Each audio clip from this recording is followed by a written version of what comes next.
I've been reading Jacqueline Wilson books for about 22 years, and I feel like I'll always read her books because she is the reason I write, she is the reason I fell in love with literature, and I still enjoy her books because I just find them to be delightfully written. But obviously, the ones that appeal to older readers are more likely to appeal to me as an older reader. That being said, Baby Love is not necessarily aimed at 30-year-olds. I'd say it's aimed at the protagonist stage. Our protagonist is a 14-year-old girl called Laura, and I think Laura is initially representing the average 14-year-old. This is actually set in the 60s. I believe the second chapter takes us back to 1959. So the end of the 50s, the beginning of the 60s. And Laura's age is definitely kind of the target audience age for this because it's dealing with a teenage pregnancy, but also something pretty horrific that happens around that. And I'll say, I won't spoil anything. I will not give any spoilers whatsoever. But what I will say is that Laura really needed to speak up more and explain what happened because something happened to her, and I'll maybe explain that in a moment, but something happened that obviously led to her being pregnant, and people obviously looked down on her for this, and she really needed to have explained more about how it happened, and I feel like people may have thought less negatively of her. But at the same time, I'm aware that this is a product of the 60s, or Laura is a product of the late 50s, and that maybe she wasn't actually aware that what happened to her wasn't necessarily her fault. Maybe she wasn't aware because of the lack of education. And this book does actually highlight that teenagers of Laura's age at this time were not receiving adequate sex education. So maybe she wasn't aware of these things. And that's obviously something that's really important as well. The book deals primarily with her ignoring the fact that she is clearly expecting a baby.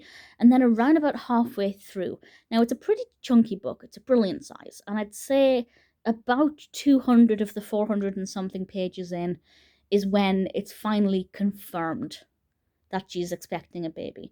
And she is, as the tagline there suggests, she is sent away. And the second half of the book focuses on life in this home that is designed for young girls, expectant mothers, and all of them are basically expected to give up their babies for adoption, but Laura wants to keep her baby. And there's obviously the mystery there about what's going to happen and what will ultimately be the fate for her child.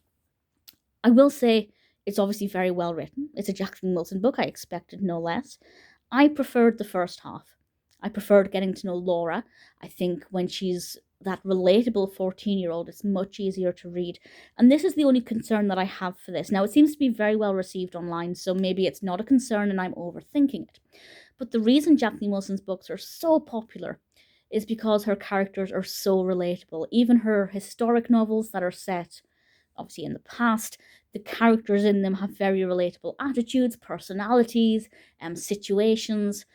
After the halfway mark, once Laura's no longer hanging out with her friends, going to school, getting into, disputes with her parents, she stops being relatable to pretty much every teenager. There will be exceptions, but for the average 14-year-old, she stops being relatable.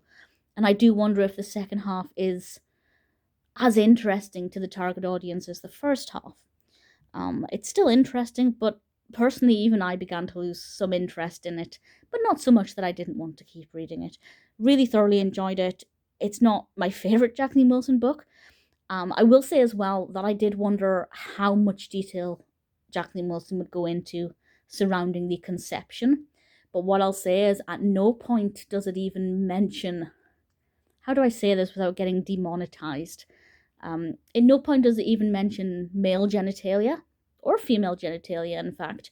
And during the point of conception, instead of detailing what's happening, Wilson actually writes about what Laura is feeling and how she is thinking.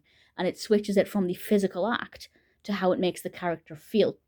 And I think that was a very clever way of getting around being too descriptive of what is happening. It's definitely not as such a sex ed book.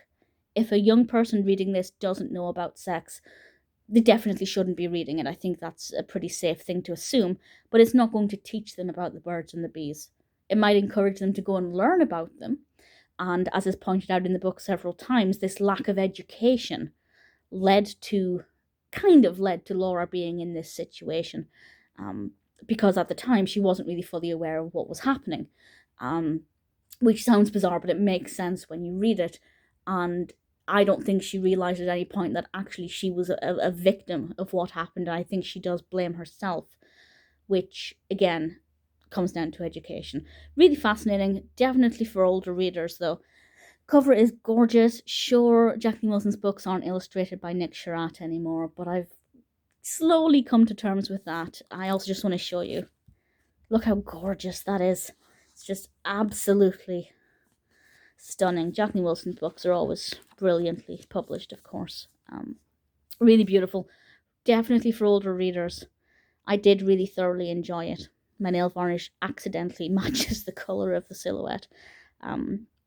If you're an older reader, an older Jacqueline Wilson fan, Baby Love is certainly worth the read.